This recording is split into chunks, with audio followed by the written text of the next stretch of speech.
I'm the Grinch, also known as J.R. Ross, PGA professional and director of instruction at the Dogwood Golf Academy. Do Sidehill lies scare you as much as I just did? Well, they don't have to. We're going to head out on the golf course, and I'm going to teach you how to play off the side of a hill to make it much easier and less frightening for you.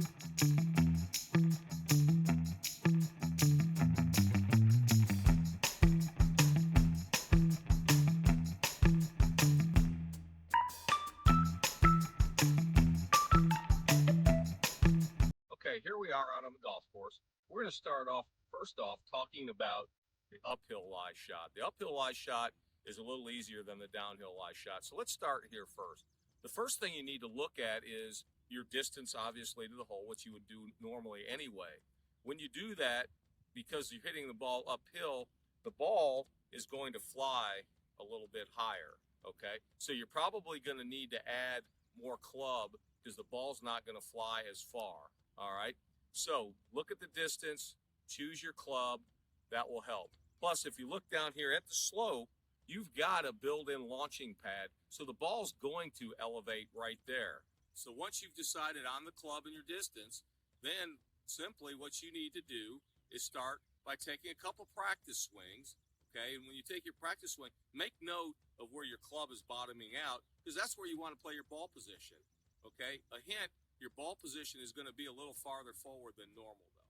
That's just a general rule of thumb to look at. So I'm going to take a couple practice swings so you can see.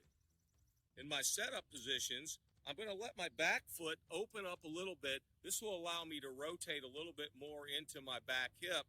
Also, you want your body to take the contour of the land. So my right shoulder is going to be a lot lower than what it normally would be in a normal setup position.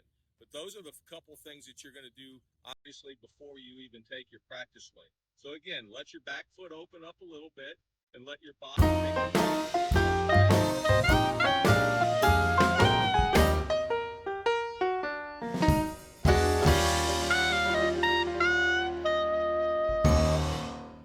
see, it's hard to turn into your left side because when you're on a slope as severe as the one I'm on, you're not going to turn over there as well as you normally would.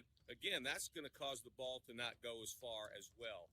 But as you can tell, I'm taking a small divot here.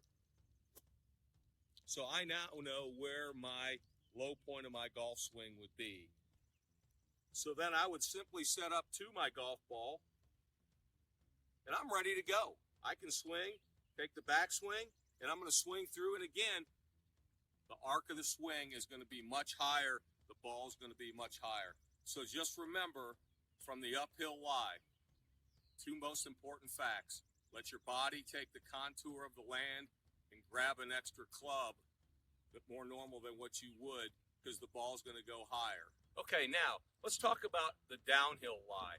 The downhill lie is more difficult for a lot of reasons because first off, the ball is going to come out much lower than what it normally would, so you're not going to get much elevation. So if you have to hit the ball up in the air in this scenario, it's going to be a lot tougher because, again, the ball's just not going to fly as high.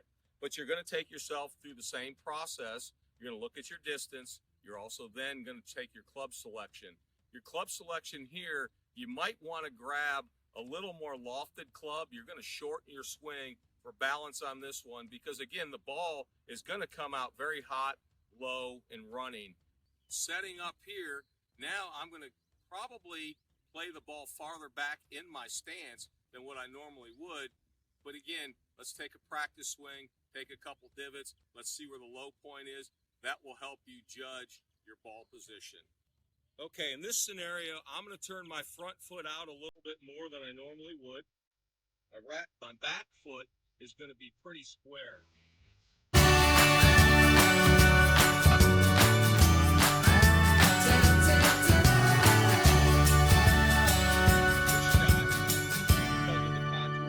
It's much easier to turn back into my front side, but you can also see I was taking a divot, and the divot is much farther back in my stance.